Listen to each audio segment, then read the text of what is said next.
Hi everyone, I brought my sister with me today to go over a program called Intraverbals. This program is important because it's a type of language that involves explaining, describing, or discussing something that isn't currently happening or isn't currently present. So something like this would be helpful for your child to develop day-to-day language.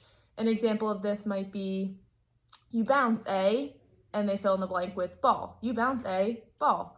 Another example might be, what swims in the water? And they're expected to answer with fish. So again, it's just answering questions, filling in the blank for some statements, and this will help them develop that language that they need to have conversation. As far as materials, you really only need yourself, your child's, something reinforcing for your child. I have a snack. You can use a toy, and you can also use praise, high fives, hugs, whichever you prefer. That's it. And also the paper or anything that you can use that has your child's intraverbals list on it.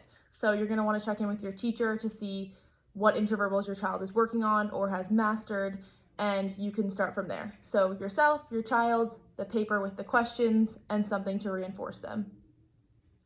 When you're setting up this program, you just want to make sure that you have your child's attention and nothing's distracting in front of them. So you want to have something really reinforcing for them. I just chose a graham cracker. I'm sitting next to her and we're doing this side by side, and I don't have anything but a sheet of paper with the questions that I'm going to be asking her. So as far as the direction that you're going to be giving is really just the question. So you're going to present the question, they're going to answer it, and then you're going to reinforce them. So I'm going to show you two examples of what a correct response might look like, and then how you would correct your child if they did it incorrectly. So I'm going to put my reinforcer in front of my child's. All right, are you ready? Great.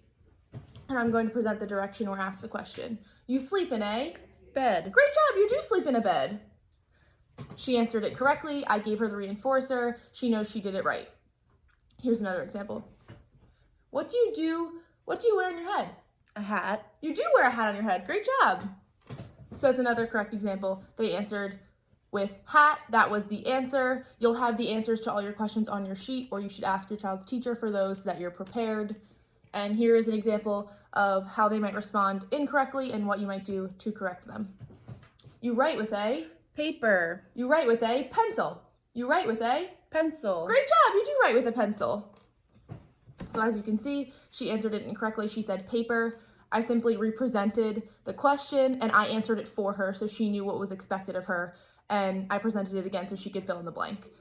So you can do that as many times as needed, but the expectation is that they'll answer correctly. So you want them to say pencil so they don't assume that the answer is paper.